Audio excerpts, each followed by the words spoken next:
Toujours avec notre correspondant, plus particulièrement le jeudi, quand on va retrouver l'un d'entre eux en direct. Tara Lagoutte, aujourd'hui, c'est vous qui nous racontez pourquoi vous êtes si fière d'être bretonne.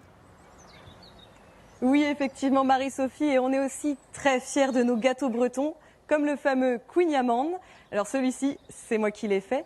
Par contre, attention, il ne faut surtout pas dire Queen-Yaman, mais Queen-Yaman. Queen-Yaman, je l'ai là, Queen-Yaman. Oui.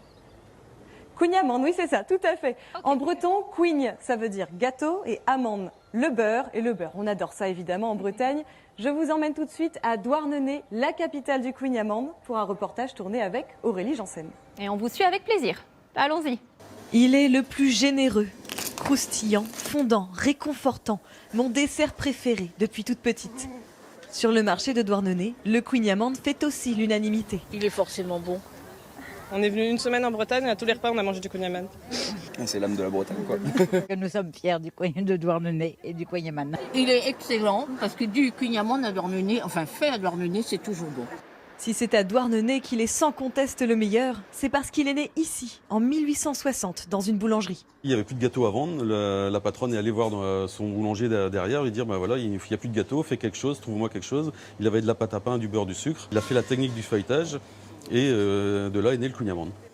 Voilà, et vous faites un nœud là, un nœud normal. Effectivement, la recette est très simple. 1 tiers de farine, 1 tiers de sucre et 1 tiers de beurre. Demi-sel, évidemment. Moi j'étale le beurre sur une feuille. Je mets la pâte par-dessus. Un peu de sucre. On incorpore le sucre avec les doigts avant de commencer le feuilletage. Une étape cruciale pour le Queen-Yaman. Un tour, si pâte, beurre, pâte, hop, et pâte, beurre, pâte. Voilà, tout est réparti là. Un dernier coup de couteau avant d'être enfourné. Et c'est parti pour 35 minutes à 200 degrés. Pascal est fier de cette recette emblématique bretonne. C'est quelque chose qui est très important dans le cœur des Douarnenistes. Quand un Douarneniste va voir sa famille un peu éloignée, il ramène un Queen-Yaman. Il y a du Queen-Yaman ailleurs, mais pas le Queen-Yaman de Douarnenez. Bonne journée, madame. Dans la boutique, les clients ont l'eau à la bouche. Le beurre et le sucre. C'est ça qui est bon, mais bien sûr. Hein. Le breton, il adore le beurre, le sucre et le beurre salé. Du sel, du beurre et un fond caramélisé. Une recette mondialement connue qui n'a pas fini de rendre fiers les Bretons.